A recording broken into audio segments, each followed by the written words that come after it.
애굽 사람의 큰 애통 아벨 미츠라임이라는 제목으로 본문에서 나오도록 하겠습니다. 자, 우리는 지난주에 사구나 바네아 야곱의 아들 요셉이 죽은 아버지 야곱의 시신을 향으로 처리하게 하는 것을 살펴봤습니다. 향 처리하는 데만 며칠 걸렸어요? 40일. 그 후에 30일 더 해가지고 애굽 사람들이 그 사구나 바네아의 육신적 아버지 야곱의 그 죽음을 애곡하는 시간을 총 70일 동안 가졌습니다. 굳이 그 날수를 기록하고 있었어요. 죄된 육신의 철저한 장사됨을 말하는 거예요. 40이라는 것은 완전히 채워지는 그런 날수거든요. 70일도 마찬가지고 완전이잖아요. 그리고 가나안의 특산품이 뭐였죠? 유향, 향품, 모략. 네. 사람 죽을 때, 장사할 때 쓰이는 이 특산품이 천국을 상징하는 가나안의 특산품이라는 거, 이걸로 야곱을 그렇게 장사 지냈습니다. 야곱의 시신을 처리했습니다. 자, 이것은 뭐예요? 완전히 야곱이 장사된 걸 이야기하는 거예요. 야곱이 정말 죽었음을, 장사됐음을 이렇게 40과 70과 유향, 향품, 모략으로 이렇게 말씀하고 있는 거예요. 자, 이것은 역으로 이야기하면, 그죠? 죄성 가득한 육신은 그토록 죽지 않으려 한다는 것을 반증하는 거예요. 근데 사기꾼 야곱은 정말 죽었어요. 네. 자, 그리스도 앞에서 얼마나, 그죠? 저와 여러분의 육신적인 자아가 꿈틀대요. 그죠?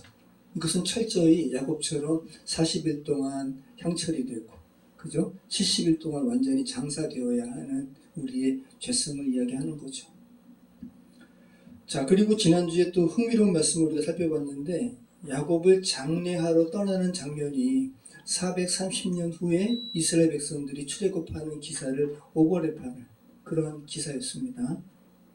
일부러 두 개의 이 사건이 출애굽하는 사건이라는 것을 모세가 알려주기 위해서 단어를 같이 쓰고 있었어요. 왜냐하면 다시 돌아올 것이기에 야곱의 시신을 운구하는 그 행렬은 장정이면 되잖아요. 그죠? 양떼 필요 없죠? 가축 필요 없어요? 어린아이 필요 없잖아요. 그러면 필요 없는 인원 굳이 기록하지 않아도 되는데 430년 후에는 양떼, 가축떼, 어린아이 다 포함해서 출애굽하잖아요. 이 기사와 대조시키기 위해서 일부러 필요 없는 양떼, 가축떼, 그리고 어린아이까지 다 일부러 기술하고 있었어요. 양떼는 째온이라고 그랬고, 소떼는 바카라라고 그랬고, 유아는 타프라고 그랬고, 그리고 이집트의 군사, 병거, 이런 떼들이 힘이 많았다. 힘이 메오드라는 말이고, 많다는 카베드라는 말이고, 정확하게 430년 후에 출애굽기 12장과 14장에 나오는 단어를 그대로 쓰고 있는 거예요. 출애굽의 기사라는 거예요. 근데 차이가 있다면 뭐예요? 창세기 50장에서는 요셉을 아는 바로와, 요셉이 얼마나 훌륭한 총리인 거 알고 자기 나라에 이득을 준 그 총리인 걸 알기 때문에 기꺼이 출애굽하는 것을 허락하는 바로왕, 430년 후에는 요셉을 알지 못하는 바로왕. 근데 요셉은 사구나 바네아 온 세상의 구원자죠. 예수 그리스도를 예표하는 거예요. 자, 예수 그리스도를 아는 사람이 출애굽을 허용을 해요. 근데 예수 그리스도를 모르면 출애굽을 허용하지 않아요. 여러분, 예수 그리스도를 알미 우리의 출애굽의 핵심이에요. 그죠? 여러분의 기도하시는 분들이 출애굽을 하지 않는다? 그 근본적인 원인은 예수 그리스도를 모르기 때문에. 예수 그리스도를 알면 출애굽, 이 죄된 세상 출애굽하게 되어 있습니다. 여러분은 지금 출애굽하셨어요? 김한석 선생님 출애굽하셨어요? 손순환 집사님 출애굽 하고 계시고, 우리 이대근 집사님 아직 못했어요? 네, 하는 중이죠. 근데 출애굽 완전히 하면 지금 가나안 땅에 갔다는 소리인데 죽었다는 소리인데 지금 출애굽하고 있는 게 맞아요. 네, 맞습니다. 자, 우리 오늘 말씀 한번 살펴볼게요. 창세기 우리 50장 10절로 11절 말씀. 자, 이제 출애굽해가지고 가나안 땅 가는 거예요. 같이 읽겠습니다. 그들이 요단강 건너편 아닷 타작마당에 이르러 거기서 크게 울고 애통하며 요셉이 아버지를 위하여 7일 동안 애곡하였더니 그 땅 거민 가나안 백성들이 아담마당의 애통을 보고 이르되 이는 애굽 사람의 큰 애통이라 하였으므로 그 땅 이름을 아벨 미스라임이라 하였으니 곧 요단강 건너편이더라. 네, 요단강 건너가지고 가나안 땅 아답 타작마당에 이르러가지고 와 아버지 야곱의 이 죽음을 위해서 그들이 이집트 사람들이 이렇게 애통해하는 거예요. 놀라운 기사죠.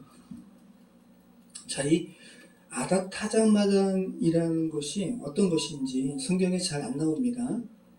하지만 창세기 기자가 그죠? 하나님의 아들의 완성됨을 기리는 그죠? 육신적인 죄성이 완전히 죽었고 지금 하나님의 아들로 회복된 거잖아요. 이스라엘은. 자, 죄성이 완전히 처리되고 하나님의 아들로 회복된 이 야곱의 죽음과 이스라엘의 이런 영적 교회의 완성을 이렇게 애통해하고 자, 애통해한다는 것은 다른 말로 하면 뭐예요? 그의 죽음을 기리는 거예요. 그죠? 네, 기리지 않으면 애통해하지 않아요. 그죠? 자, 이것을 이렇게 이 특별한 행동을 하는 장소를 의미 없이 창세기 기자가 넣진 않았겠죠. 아답 타작마당. 그리고 이 아답 타작마당이 뭘로 바뀐다고요? 아벨 미츠라임으로 바뀐다고요. 자, 그러면 지금 아답 타작마당, 이 아답 타작마당이 도대체 어떤 곳일까? 아닷이라는 말에서 우리가 실마리 찾을 수 있겠죠. 아닷이라는 말이 뭐냐면 가시나무예요. 가시나무. 자, 그런데 이 아닷이라는 이 가시나무가 어디에 나오냐 하면 사사기 9장에 나와요. 이스라엘의 사사 기드온이 죽어요. 근데 기드온이 여러 부인이 있었습니다. 그리고 여러 부인들 사이에서 태어난 아들들이 70명이 넘었어요. 그 중에서 세겜 사람의 첩이 낳은 아들의 이름이 뭐냐면 아비멜렉이에요. 아비멜렉이 구약에 여러 사람의 이름으로 등장하죠. 그랄 왕도 아비멜렉이고 동명이인이죠. 자, 사사 기드온의 아들 중 한 사람의 이름이 뭐라고요? 아비멜렉. 근데 이 아비멜렉이 세겜 사람이잖아요. 자기 외조부, 그러니까 자기 외갓집이 세겜 사람이에요. 거기 가가지고 자기 어머니의 자기 친척들에게 이야기하는 거죠. 야, 기드온의 아들이 70명인데 이 사람들이 다 왕이 돼가지고 너희를 다스리는 게 좋아? 아니면 내가 너희를 다스리는 게 좋아? 그러면 당연히 세겜 사람들은 아비멜렉이 한 사람의 왕의 다스림만 받는 게 좋은 거잖아요. 그래서 기꺼이 아비멜렉의 왕됨을 이렇게 원해요. 그래가지고 아비멜렉이 기드온의 나머지 아들들 70명을 다 죽여요. 근데 그 중에서 막내 아들 요담이라는 사람이 숨었어요. 숨어가지고 그리심 산에 올라가가지고 이야기하는 거예요. 뭘 이야기하냐면 가시나무에 대한 비유를 이야기하는 거예요. 그러니까 아비멜렉의 이 행위에 대해서 가시나무로 빗대가지고 이야기하는 거예요. 스스로 지금 아비멜렉이 스스로 자기가 높인 거잖아요. 왕으로. 그죠? 그래서 어떻게 비유를 하냐 하면 나무들이 나가가지고 기름을 부어서 왕으로 삼는 이 비유로 이 아비멜렉에 대한 이야기를 하는데 감람나무에게 기름 부어가지고 너는 우리의 왕이 되라 이야기하고 또 무화과 나무한테 기름 부어가지고 나무들이 너는 우리의 왕이 되라. 그 다음에 포도나무에게 기름 부어가지고 너는 우리의 왕이 되라 라고 하는데 감람나무, 무화과나무, 포도나무는 각각 그들의 왕으로 선택되기를 거절해요. 난 관심 없어. 우리는 모두 하나님과 사람에게 자신만의 역할이 있다고 이야기하면서 거절해요. 근데 가시나무만 내가 왕 되는 거 너희 원치 않으면 다 이렇게 불사될 거야. 이런 식으로 협박하면서 왕이 되는 거예요. 그 비유를 요담이 하는 거예요. 요담이. 이게 사사기 9장 9절로 15절 말씀인데요. 한번 보실까요? 잠깐만 보시죠. 우리 사사기 9장 9절 말씀 보시죠. 나무들이 이야기하는 거예요. 감람나무야, 너는 우리 위에 왕이 되라 라고 이야기하니까 한번 읽어볼까요? 9절. 9절 감람나무가 그들에게 이르되 내게 있는 나의 기름은 하나님과 사람을 영화롭게 하나니 내가 어찌 그것을 보내고 가서 나무들 위에 우쭐 대리려 한지라. 자, 감람나무 거절한 거죠, 그죠?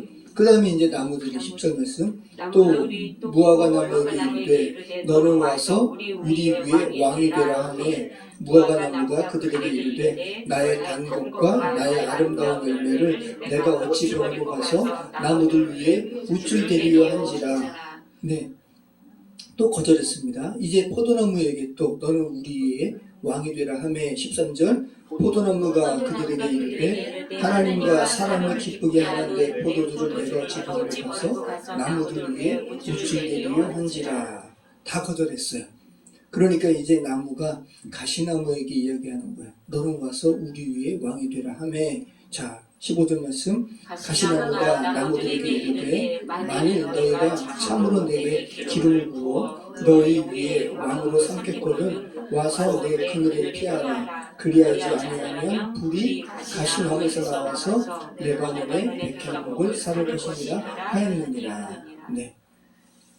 무화과나무, 포도나무, 그죠? 또 무슨 나무죠? 감람나무. 다 거절하고 우리는 다 하나님과 사람들에게 다 역할이 있어라고 하면서 왕됨을 거절하는데 가시나무만 자신이 왕이 되겠다고. 자신의 그늘 안에 너희가 거하지 않으면 내가 불살을 거라고 위협하는 거예요. 네. 자, 결과는요. 이 이야기 하는 거예요. 요담이 이 이야기 하는 거거든요. 그러면서 결국은 어떻게 됩니까? 아비멜렉이 3년 만에 세겜 사람이 아비멜렉 배반하고 그 결과는 아비멜렉이 어떤 여인이 던진 맷돌에 머리 맞아가지고 죽어요. 그런데 내가 어떻게 창피하게 여자한테 내가 죽임당하니 하면서 자기 부하한테 찔러라 그래가지고 죽죠. 이게 아비멜렉의 최후예요. 자, 그러면 요담이 이야기하는 이 가시나무의 이 아단, 가시나무의 예화는 성경이 창세기 1장부터 50장까지 계속 이야기하는 그저 인간의 죄성에 대해서 고발하는 거죠. 하나님이 아닌 스스로 왕이 되려고 하는, 그리고 그 결국이 어떤 것인지를 고발하는 거죠. 네. 자, 하나님께서 부여하신 정체성을 거절하고 스스로 왕이 되려고 할 때, 하나님이 되려고 할 때 그 시도는 창세기 3장에 나오는 죽음이죠. 네. 아비멜렉의 결국이에요. 자, 그러면 지금 성경이 야곱을 가나안 땅에 있는 막벨라 굴에 안장하기 위해서 요단강을 건넌 후에 막벨라 굴까지 가지도 않았어요. 막벨라 굴에서 애통해야 하는 게 아니에요. 아다 타작마당에서 지금 애통해야 하고, 그죠? 그럼 이 의미가 무엇을 말씀하고 있는지 한번 생각해 보시기 바라요. 가시나무와 관련된 성경 기사를 생각하신다면 이게 지금 뭘 얘기하는 거야? 지금 무화과나무, 포도나무, 감람나무는 철저하게 자기 자아를 죽였잖아요. 그죠? 네. 나는 사람과 하나님께 마땅히 해야 할 역할이 있다고. 자기 죄된 자아는 왕이 되고 싶어 할 텐데 그거 철저히 죽였단 말이죠. 근데 가시나무만 자기 자아를 죽이지 못했죠. 지금 야곱은 철저히 그런 죄성, 저와 여러분 모두 이런 죄성이 있죠. 네. 야곱도 있었어요. 근데 야곱은 철저히 죽었죠. 그것을 아벨 미츠라임에서 이집트 사람들이 기리는 거예요. 애통해하는 거는 기리는 거예요. 자, 그러면 또 아자셀 타작마당. 타작마당은 또 어떤 의미가 있을까요? 성경에 타작마당이 많이 나오잖아요. 고렌이라는 말인데 가란이라는 평탄하게 한다는 의미에서 유래되었어요. 타작은 평탄한 데서예요. 그죠? 자, 타작마당은 고렌입니다. 자, 여러분이 가장 연상이 되는 성경에 나오는 타작마당이 어떤 타작마당이?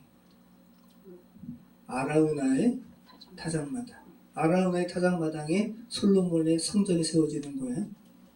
굉장히 의미가 있죠. 자, 그러면 아라우나의 타작마당에서 어떤 일이 벌어졌는데? 다윗이 그저 하나님만 의지해야 되는데 사람의 수를 의지함으로 인구 개수했잖아요. 이것이 큰 죄라고요.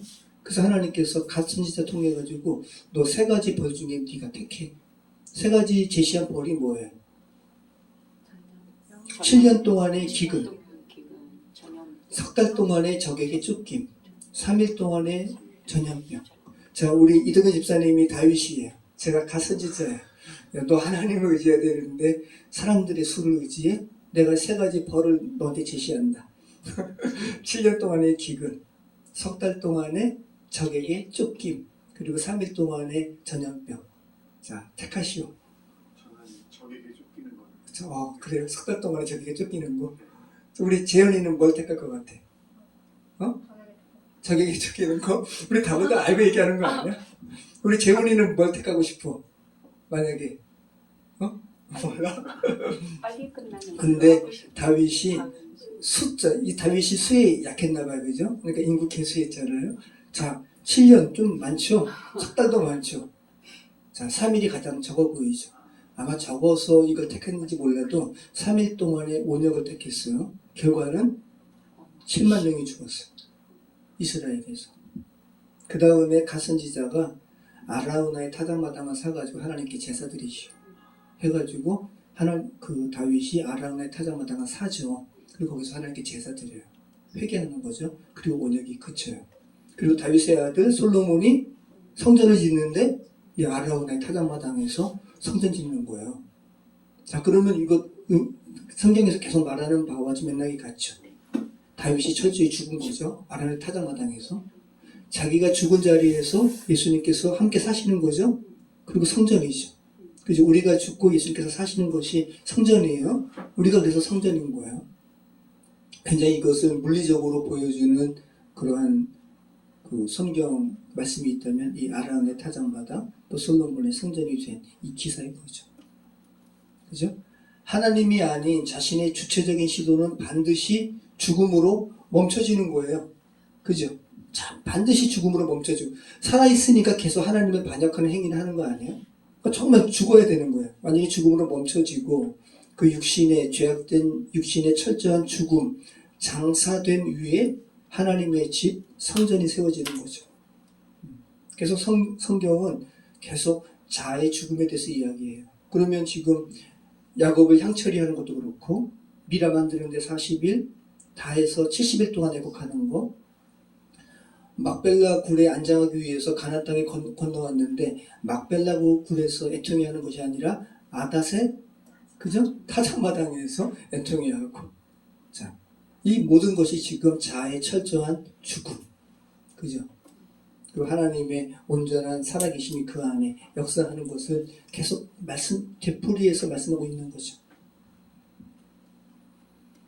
너희는 정말 이렇게 죽어야 돼. 그래야지 사는 거야. 그죠? 갈라디아서 2장 20절 말씀이 계속 구약에 이렇게 그 의미가 되풀이되고 있다는 것을 우리가 알게 됩니다. 자, 그리고 타작마당이 성경에서 또 어떤 상황에서 쓰이죠? 예수님의 육적 조상인 다윗의 아버지 이새의 할아버지가 누구냐면 보아스예요. 보아스가 룻을 어디서 만나요? 보아스의 타작마당에서 만나요. 하나님의 섭리가 이루어지는 곳이죠. 네. 자, 그리고 또 하나만 더 한번 이야기해 보시죠. 타작마당이 성경에서 나오는 중요한 구절. 자, 아라우나의 타작마당, 보아스와 룻이 만나는 타작마당, 그 다음에 사무엘 하에 나오는 나곤의 타작마당. 자, 나곤의 타작마당에서 어떤 일이 벌어지는지 한번 보실까요? 사무엘하 6장 6절로 7절.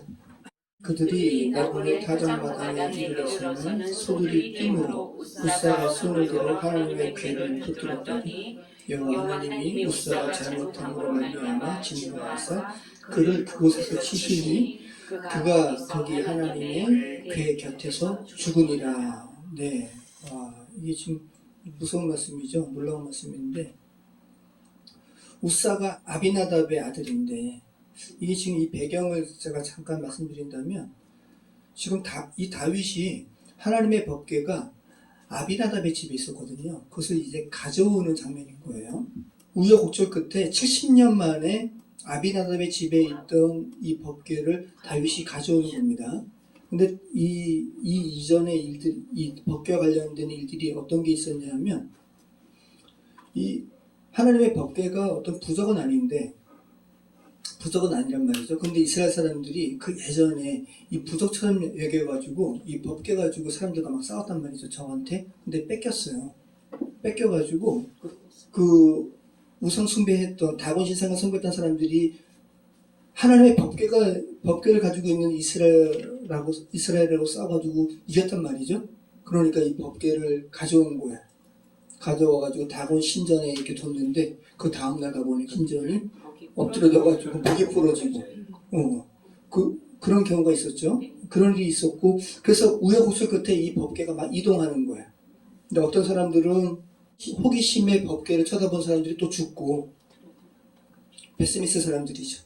그러다가 겁나는 거죠. 이 법궤만 만지면 죽고 호기심에 봤다고 죽으니까 아비나답의 집에 이게 보관한 거예요. 근데 아비나답의 집에서는 수십 년간 아무 일도 없었어요. 그리고 오히려 그 집에 축복이 있는 거예요.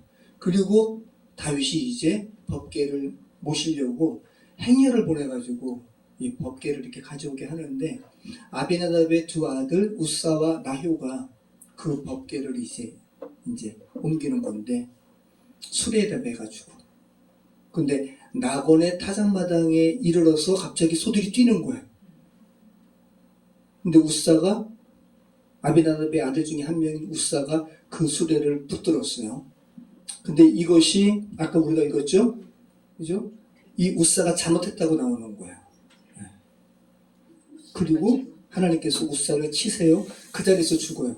자, 그러면 우사가 뭘 잘못한 거예요? 그래서 여기서 이 붙들다. 지금 소들이 뛰니까 우사가 이 법궤를 이렇게 붙들었단 말이죠. 만졌어요.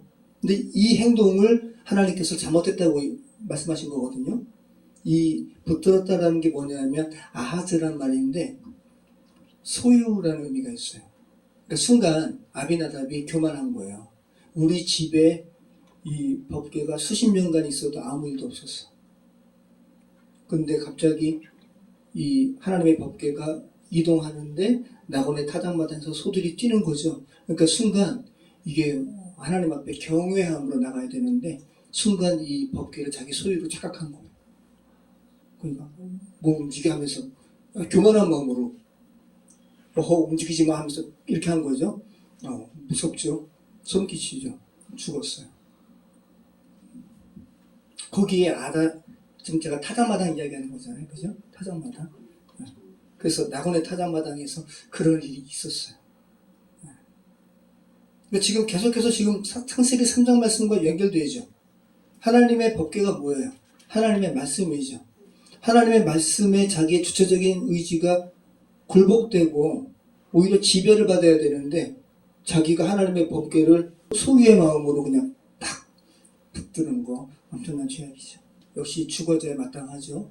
다윗도 다윗에게 이 죽음의 행위가 멈춰진 것처럼 우사도 나곤의 타작마당에서 그 죄악된 행위가 멈춰졌죠. 타작마당에서 그러니까 어떤 일이 벌어지는 거예요? 심판이 벌어지는 거예요. 그래서 신약에서 타작마당을 굳이 이야기할 때 심판에 대한 그런 이야기가 나오죠. 누가복음 3장 16절로 17절. 타작마당은 정말 심판이에요. 왜냐하면 타작마당에서 뭘 하니까? 쭉정이와 알곡을 분리하니까. 이게 심판이죠. 바람에 나는 겨와 같도다. 양재동 성도님이 계속 이렇게 말씀하신 게 기억나네요. 그죠? 자, 우리 10절 말씀 다시 한번 읽어보겠습니다. 그들이 요단강 건너편 타작마당에 이르러 거기서 크리를 보고 애통하며 요셉이 아버지를 위하여 7일 동안 애곡하였으니 그땅 거민 가나안 백성들이 타작마당에 애통을 보고 이르되 이는 애굽 사람의 큰 애통이라 하였으므로 그 땅 이름을 아벨 미스라임이라 하였으니 곧 요단강 건너편이더라. 자, 이 아닷의 타작마당에 애굽으로부터 온 장래 행렬이 갑자기 멈추고 7일간 애곡하는 거예요. 자, 그럼 여러분, 자, 요단강 건너편 가나안 땅에 사는 사람의 입장에서 한번 생각해 보세요. 갑자기 당시로 보면 애굽은 선진국이에요. 선진국에서 그 애굽의 총리의 아버지 시신을 문구하는 행렬이 아닷의 타작마당에 와가지고 7일간 애통해하는 거예요. 그러니까 가나안 사람들이 너무 놀란 거예요. 저게 도대체 무슨 상황이지? 그러면서 그곳의 지명을 아벨 미스라임으로 바꿔 부르게 된 거예요. 그만큼 큰 사건이었던 거예요. 가나안 사람 입장에서는. 그리고 위치적으로 이 아다셋 타작마다 아벨 미츠라임이 430년 후에 출애굽하는 백성들의 정확한 이동 경로이기도 하죠. 네. 자, 우리 12절로 14절 말씀 같이 읽겠습니다. 야곱의 아들들이 아버지가 그들에게 명령한 대로 그를 위해 따라 행하여 그를 가나안 땅으로 메어다가 마므레와 막벨라 밭굴에 장사하였으니 이는 아브라함이 헷 족속 에브론에게 밭과 함께 사서 매장지를 사는 곳이더라. 요셉이 아버지를 장사한 후에 자기 형제와 호산들과 함께 애굽으로 돌아왔더라. 네. 그리고 이제 아다셋 타작마다 아벨 미츠라임에서 그렇게 7일간 애곡한 후에 막벨라굴, 신부가 나그네가 묻히는 곳에 나그네의 묘지에 아버지 야곱을 장사하고, 그죠? 카바를 해요. 완전히 묻히는 거예요. 자, 그리고 그 전에 아다셋 타작마당에서 자아가 철저히 부서지는 7일간의 애곡이 있었다는 거 다시 한번 기억하시기 바라요. 계속 완전한 죽음을 이야기하는데 다시 한번 이게 하나님 안에서 하나님의 백성은 이렇게 완전히 죽어야 한다는 것도 다시 한번 강조하죠. 7일 동안의 애곡으로. 그죠? 완전히 매소지 않은 거야. 정말 죽어야 돼. 그리고 완전히 죽어야 돼. 그리고 정말 죽었음을, 완전히 장사됐음을 막벨라굴에 장사하는 것으로 하고 이제 다시 호산군과 함께 지금 애굽으로 돌아왔습니다. 자, 여러분, 야곱의 시신을 들고 온 이집트, 미츠라임의 비탄은 상상을 초월했어요. 어느 정도로 초월했어요? 상상을? 엄청났어요. 그 울부짖음과 애곡이 엄청났어요. 그 지역의 이름을 바꿀 만큼. 그죠? 정말 죄된 세상 사람, 이집트 사람들이 그저 하나님의 백성의 철저한 자아의 죽음과 하나님의 교회의 회복을 이렇게 기리는 거예요. 여러분이 정말 하나님의 자녀로 회복된다면 이 세상 피조물들은 기릴 거예요. 박수 칠 거예요. 그죠? 로마서에 나오잖아요. 하나님의 아들들이 나타나는 것을 이 세상 피조물들이 기다린다고. 그죠? 자, 그러면 오늘 이 본문이 정말 창세기의 마지막을 장식하는 이러한 설명으로 전혀 손색이 없죠. 그죠? 그 다음에 이제 또 요셉도 죽고. 여러분, 아벨 미츠라임은 뭐와 뭐의 합성어예요? 아벨과 미츠라임. 자, 아벨은 애통함이라고 그랬고, 미츠라임은 이집트라고 그랬잖아요. 자, 애굽인들의 큰 애통, 이집트 사람들의 큰 애통이라는 건데, 이 미츠라임의 의미가 있어요. 이 미츠라임이 마쪼르라는 단어에서 유래된 말이거든요. 마쪼르는 뭐냐면 제한되었다. 이런 의미가 있어요. 포위, 둘러싸임, 요새와 같은 의미가 이 마쪼르예요. 자, 그러면 여러분, 자신만의 성을 쌓는 게 뭐예요? 바벨이죠. 바벨. 요새. 다 그런 거죠. 그러니까 지금 죄된 세상의 성, 그 바벨과도 맥락을 같이 하죠. 마쪼르, 미츠라임은. 그러니까 죄된 세상 애굽인 거예요. 소돔이고, 바벨이고. 자, 그러면 그 바벨은 하나님께서 어떻게 하세요? 흩으시죠. 그죠? 자, 애굽, 미츠라임, 바벨은 죄된 세상을 살아가는 주의 백성들이 살아나기 위해서 흩어지는 곳입니다. 주의 말씀으로 살아나야 하는 죄된 세상을 의미합니다. 자, 그 세상, 죄된 세상, 미츠라임이 자신만의 요새, 그죠? 그 미츠라임, 애굽을 건너와서 온 세상의 구원자 예수를 예표하는 사분합 바네와 함께 출애굽 지금 했잖아요. 그죠? 네. 그리고 이제 온전하게 기리고, 자, 그러면 저와 여러분이 그렇게 죄된 세상에서 갇혀 있었죠? 미츠라임에 갇혀 있었죠. 저와 여러분이. 포위되어 있었어요. 자, 성경은 지금 그런 저와 여러분에게 창세기 말씀을 통해서 뭐를 보게 하는 거예요? 너희 미츠라임에 갇혀 있지 말고 온 세상의 구원자 사분합 바네아 요셉을 따라서 출애굽하라고. 그죠? 그리고 출애굽기 말씀은 모세를 따라서 출애굽하라고. 저와 여러분은 지금 신약을 살아가죠. 누구를 따라서 출애굽해야 돼요? 그렇죠. 그리스도를 따라서 출애굽하라고 지금 창세기 말씀을 통해서 성경 말씀을 통해서 지금 하나님께서 우리에게 말씀하시고 계시는 거죠. 자, 모쪼록 저와 여러분 모두 그리스도를 따라 출애굽하시는 지금 과정 가운데 있습니다. 그리고 완전하게 출애굽되어서 요단강 건너 아벨 미츠라임에서 확실하게 그죠? 이렇게 확정받고 하나님의 백성 되시는 은혜가 있기를 축원합니다. 기도하겠습니다. 참 좋으신 하나님.